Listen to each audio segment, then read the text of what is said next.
தாலியெல்லாம் கழுத்துக்கு மட்டும்தான் மனசுக்கு கிடையாது அப்படின்னு சொல்லி பார்த்திபன் அவர்கள் திருமண வாழ்க்கையை குறித்தும் காதல் வாழ்க்கையை குறித்தும் ஒரு சில விஷயங்களை சமீபத்தில் அளித்த பேட்டியில் பேசியிருக்காரு. அவர் அந்த பேட்டியில் என்ன பேசியிருக்காரு அப்படிங்கிற முழு தகவலையும் இப்போ இந்த வீடியோவில் பார்க்கலாம். நடிகர் பார்த்திபன் அவர்கள் ஆரம்பத்தில் பாக்யராஜ் அவர்களிடம் உதவி இயக்குனராக இருந்தார். அதன் பிறகு புதிய பாதை திரைப்படத்தின் மூலமாக தமிழ் சினிமாவிற்கு இயக்குனராகவும் நடிகராகவும் அறிமுகமானார். இவர் நடித்த முதல் படமே சூப்பர் ஹிட் படமாக அமைந்தது. இந்த படத்தில் இவர் கூட நடித்த நடிகை சீதாவை காதலிச்சு திருமணம் பண்ணிக்கிட்டாரு.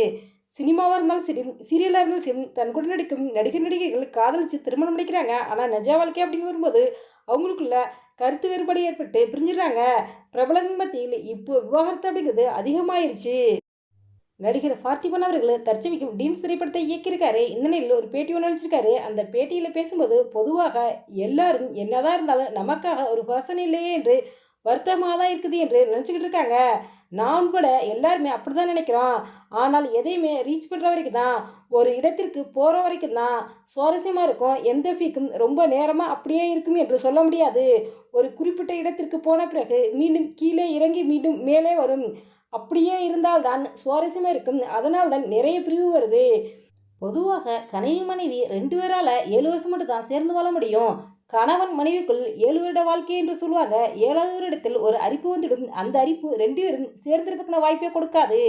அதிகமான பிரச்சனைகள் அந்த 7வது வருடத்தில் நடக்கும். அதில் தப்பிச்சுட்டா கொஞ்ச நாள் வாழ்க்கை போகும், அவ்வளோதான். தாலியெல்லாம் மனசுக்கு கிடையாது, கழுத்துக்கு மட்டும்தான். மனசு கடல் மாதிரி பெருசு. பொதுவாக சிலர் 25 வருடம் வாழ்க்கை, 50 வருட வாழ்க்கையை வாழ்ந்தவங்களாம் சந்தோஷம் போச்சுன்னு சொல்லுவாங்க. அவங்கக்கிட்டையெல்லாம் பேட்டியே எடுத்தா அவங்க உண்மையை சொல்லுவாங்க. எனக்கு தெரிஞ்ச ஒரு சர்வே நடந்துச்சு. அதில் 50 வயது மதிக்கத்தக்க கணவன் மனைவிக்குள் தனித்தனியாக கேள்வி கேட்டிருந்தாங்க. அதில் அடுத்த ஜென்மத்தில் இவங்களே உங்களுக்கு புருஷனா அல்லது மனைவியே வருமா என்று கேட்டாங்க.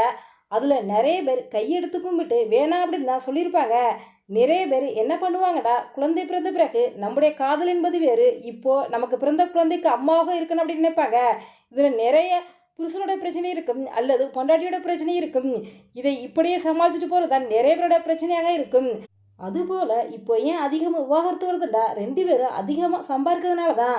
நான் என்னுடைய பொண்ணுக்கிட்ட கூட இதே அட்வைஸை தான் சொன்னேன். நீ நல்லா சம்பாரி, உன்னுடைய கிரியேட்டிவிட்டே காட்டு. இந்த உலகத்தில் நீ எந்த இடத்துல வேண்டாலும் உன்னுடைய திறமையை காட்டு. யாரையும் நீ முடிவு செஞ்சிடாத அப்படின்ட்டு என்னுடைய வாழ்க்கையில் நான் புரிஞ்சுக்கிட்டதை என்னுடைய மகள்கிட்ட சொன்னேன். அப்படிங்கிற மாதிரி நிறைய விஷயங்களை அந்த பேட்டியில் நடிகர் பார்த்திபன் அவர்கள் பேசியிருக்காரு. இப்போ இந்த ஒரு விஷயம் தான் சோசியல் மீடியாவில் பகிரப்பட்டு வைரலாகிறது. இதை பார்த்தா ரசிகர்கள் பலரும் பலவிதமான கேள்விகளை கேட்டுக்கிட்டு வராங்க. இந்த வீடியோ பற்றி உங்களோட கருத்துக்களை எங்கள் கமெண்ட் பாக்ஸில் கமெண்ட் பண்ணுங்கள். இது போன்ற இன்னும் நிறைய தகவல்களை உடனுக்குடன் தெரிந்து கொள்ள எங்கள் ரெடபிள் 2.0 சப்ஸ்கிரைப் பண்ணுங்கள். தேங்க்ஸ் ஃபார் வாட்சிங்.